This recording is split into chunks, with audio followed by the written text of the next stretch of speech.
সুপ্রিয় দর্শক, আসসালামু আলাইকুম। দর্শক, আপনারা দেখতে পাচ্ছেন একজন নারী উদ্যোক্তা। এক কথা বলা যায় সে নিজে যে ধরনের এক কথা বলা যায় সে কিন্তু প্রতিবন্ধীও বটে। আমার কাছে যেটা মনে হলো যে পায়ে সমস্যা তারপরে তিনি একদিন একটা অটো ভ্যান চালাচ্ছেন। আমরা একটু দেখতে পাচ্ছি যে সেই ভ্যানে অনেক ভারী একটা ওজনের একটা জিনিস নিয়েছেন স্টিলের। আমরা সেই বিষয়টা মালিক তিনি যে কাজটি করেছেন, আমরা একটা জিনিস আপনাদেরকে দেখাই যে একজন নারী উদ্যোক্তার কাছে একজন নারী ভ্যান চালক, তিনি তার কাছে একটা স্টিলের যে জিনিসটা দিয়েছেন। আসলে মানুষ যে হাঁটতে পারেন, আপনারা দেখতে পাচ্ছেন। আমরা তার কাছ থেকে একটু কথা বলার চেষ্টা করবো যে তিনি গাড়িতে বসে কথা বলেন, যেহেতু আপনার হাঁটতে কষ্ট হয়। দর্শক, আপনারা দেখতে পাচ্ছেন একজন নারী উদ্যোক্তা কথা বলে, তিনি হাঁটতে পারছেন না ভালোভাবে। তিনি এই পিক আপ এক কথা অটো যে ভ্যানটি আছে সেই ভ্যানটি চালাচ্ছেন। কেমন আছেন আপনি? আলহামদুলিল্লাহ, ভালো আছি। কি নাম আপনার? সুমা। সুমাইয়া? সুমা বোন, আমাদেরকে একটু বলবেন, আপনার পায়ে সমস্যা রয়েছে, তারপরে আপনি একটা অটো ভ্যান চালাচ্ছেন, অনেক ভারী ভারী জিনিসগুলো বহন করছেন। আমার তো হাজবেন্ড নাই, আমার এক ছেলে এক মেয়ে, তারপর সংসার তো আমার পালতো। আমার পরিবার তো আর কেউ নাই। এখন আমার ছেলে মেয়ে লেখাপড়া করা লাগে, আমার টাকা দিয়ে। আর আমি যদি না নামি তাহলে তো কিছু না। আমি ভিক্ষা দিলে তো ভিক্ষাও পাওয়া যায় না। জোয়ান মানুষ কাজ করে খাওয়া, এগুলো কাজই করি। হাত পাতার তো কাজ করে খাওয়া অনেক ভালো। এই যে ভারী কাজটা করতেছেন, এই ভারী কাজটা করতে গিয়ে বিপদের মুখে হন নাই তো? অনেক হয়েছি, তারপর আল্লাহর রহমত আছে না, আল্লাহর রহমত তো আছে। আমাদেরকে একটু বলবেন যে আপনার এই কার্য চালাতে গিয়ে যে ধরনের বিপদে গামী হয়েছেন, সেই ধরনের স্মৃতি বা সেই ধরনের বিষয়গুলো। প্রথমে তো আপনি অটো চালাতে পারেন নাই? না, প্রথম পারি নাই। প্রথম বাসায় কাজ করছিলাম, তারপরে আমার নানি আমার পালছিল, অনেক কষ্ট করছি।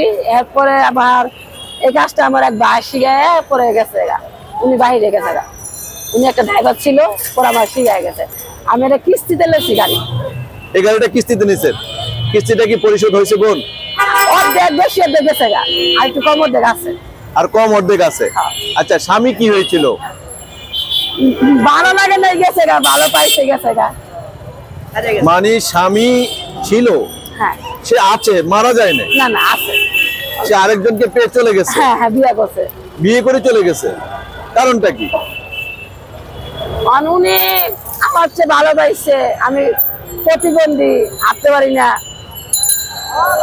আচ্ছা, আপনাকে আপনার স্বামী ছেড়ে দেওয়ার কারণটা কি? ভাই, আমি হার কথা কি বলবো? আমি তো কালো, আমি তো করি না। আমি তো এই কর্ম করতাম আগে, আমি এই কর্ম করি।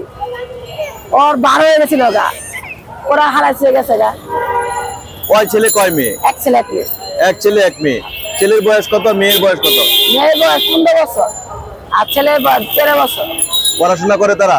হ্যাঁ, করতেছে। এই ভ্যান চালিয়ে আপনি সন্তানকে পড়াশোনা করাচ্ছেন। হ্যাঁ। এখন এই মুহূর্তে কেমন আছেন? আগের চেয়ে আলহামদুলিল্লাহ অনেক ভালো আছি, অনেক ভালো আছি।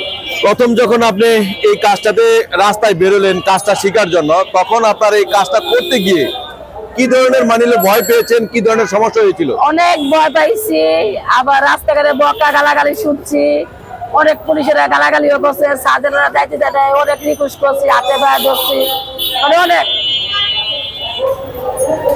বেশিরভাগ সাধারণরাই গালাগালি করছে, খারাপ ধরনের বকা দিয়ে। এইসব বকা খাইও রুটে নামছি, আর ছাড়িনি।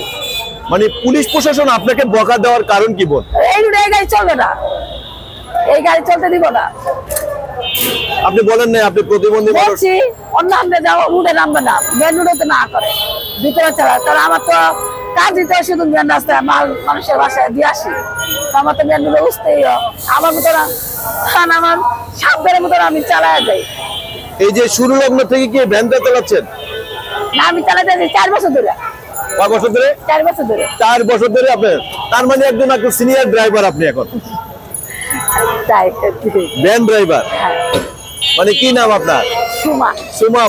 সুমাপা, একটু বলবেন এই যে আপনার সন্তানরা, মেয়ে এবং ছেলে যারা স্কুলে পড়ে, আপনি ভ্যান চালান, তাদের স্কুলে কোনো এতে প্রভাব আসে না যে মা ভ্যান গাড়ি চালায়? হ্যাঁ, তাদের তো অনেক কথা বলে, মা ভ্যান চালায়, তোর মা রিক্সা চালায়। আর আমার মেয়েরা বলে আমাদের তো খাইতে হইব, খাসতে হইব না, আমগো তো খাইতে হইব। আমরা দেখলাম আপনি যখন এই শীতটা নামাইতে পারছিলেন না, তারপর অনেক কষ্ট হয়েছে। অনেকে তো নামাই নেয় না, অনেকে নামাই নেয় না, আবার অনেকে নামাই নেয়। যারা ভালো লোক, মহিলা মানুষদেরকে হেল্প করে, তারা মুখ দিয়ে নামে না। আর যারা মনে করেন যে টাকা দিয়ে মাল আনছি, মাল নামাই মুখে, অনেকে খারাপ ব্যবহার করে। তারপরে রিকোয়েস্ট করি, ভাইয়া আমি তো মহিলা মানুষ, ভাড়াতে টাকা কম দিই। যেমন ভাড়া দেবো 500 টাকা, 200 টাকা লেবার বিল দিই, মাল নামাই দিই। মানে 200 টাকা লেবার বিল দিয়ে তারপরে আপনি মানিলো হ্যাঁ, এই ভাড়াটা মারতে কোনো দ্বিধাদ্বন্দ্ব করেন না? না মানে অন্যান্য মানুষের তুলনায় যে ভাড়া বেশি চায়, আপনি কেমন চান? না, আমার যেখানে ভাড়া মনে করেন 1000 টাকা, এখানে 500 টাকা দিলে আইসা করি। 1000 টাকা ভাড়া 500 টাকায় চলে যান? হ্যাঁ, যাই। কারণটা কি? কেন আমার তো চলতে হবে, বাচ্চা বুচ্চা আছে। কেন আমি বসে থাকলে আমার লস, 500 টাকা আসলে আমার অনেক, আমার সংসারে খরচ আছে না। মানে বসে থাকলেই লস, হ্যাঁ সেই জন্য আপনি কাজটা কন্টিনিউ করতে চান, হ্যাঁ। যে বসে থাকবেন না। না। মানে আধা ঘন্টা বসে থাকবেন, রেস্ট নেবেন, সেটা না, আপনি কন্টিনিউ করতেই থাকেন। হ্যাঁ হ্যাঁ। তো কখন থেকে কখন আপনি মানিলো রাস্তায় নামেন আর বাসায় ফিরেন কখন? বাসায় সকালে আসি 9টায়, বাসায় কখন যে ঠিক দেয় 12টাও বাজে, 1টাও বাজে, আবার 2টাও বাজে।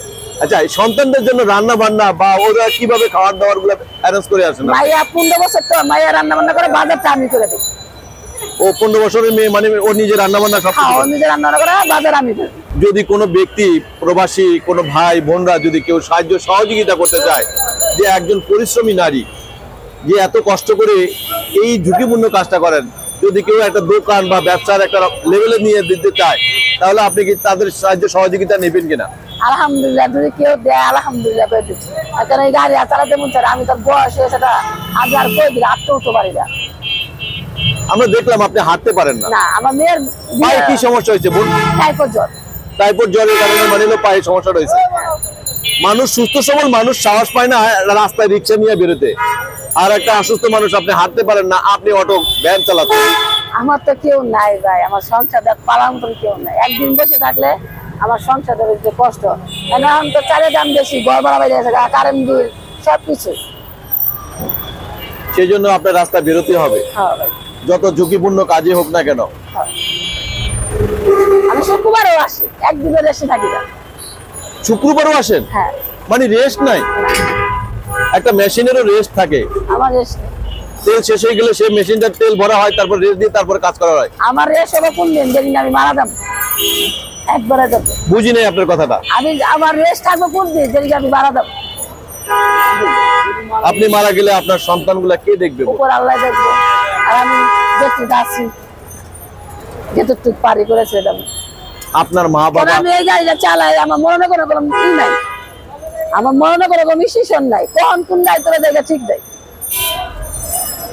আমি এই গাড়িটা করলাম, আমার সকালবেলা আসি, আমি ফিরবো কিনা না ফিরবো সেটা কোনো গ্যারান্টি নেই। মানে যাওয়ার সময় আছে কিন্তু ফেরার সময় নাই, এবং ফিরবো আমি হয়তো জীবিত ফিরতেও পারি, নাও ফিরতে পারি। আমার এই সময় দেয় না। সন্তানরা টেনশন করে না যখন আপনি দেরি করে বাসায় ফিরেন? হ্যাঁ, ওরা ফুটে, আব্বু কই আসো? আসি বাবা, রাস্তায় আসি, আইতে আসি। আমাদেরকে একটু বলবেন সকাল থেকে কি খেয়েছেন, আপনার সারাদিনের গল্পটা একটু যদি বলেন। আমি একটা টিপ নিয়ে গেছিলাম আসার গেট, 500 টাকা ভাড়া। ওখান থেকে আইসা বলছি ভাড়াটা দেয় নাই, এখন ভাড়া দিব। আমি মিশাটা করবো না, আমি মুসলমান। আমি একটা রুটি একটা চা খাইছি দুপুরবেলা। আর এই বাইরে দিচ্ছে 300 টাকা, এই 500 আর এই 300, 800 টাকা। বাসা কই আপনার? ড্যামরা, পুরাপাড়া। ড্যামরা কোনাপাড়া? এখানে আছেন আপনি মালিবাগ। হ্যাঁ। ড্যামরা কোনাপাড়া থেকে আপনি মালিবাগ আসছেন এখন ভাড়া টিপারেন। আপনি কোথায় কোথায় যান বলেন তো? আমি পল্টনে কাজ করি, আমি পল্টনে থাকি সবসময়। যেখানে টিপ হয় আমি সেখানেই যাই। আমি না নাই মিরপুর হোক, আর বনানী হোক, আর গুলশান হোক, আর বাড্ডা হোক, যেখানে হোক আমি সেখানেই যাই। আপনার জন্য না নাই? আমার নাই না। সবাই না বললেও আপনি না করেন? না, আমি না করি না। মানে না বলতে শিখেন নাই নাকি? না ভাই, আমার যান ভালো থাকলে আর আমার গাড়ি ভালো থাকলে আমি সব জায়গায় যেতে পারি।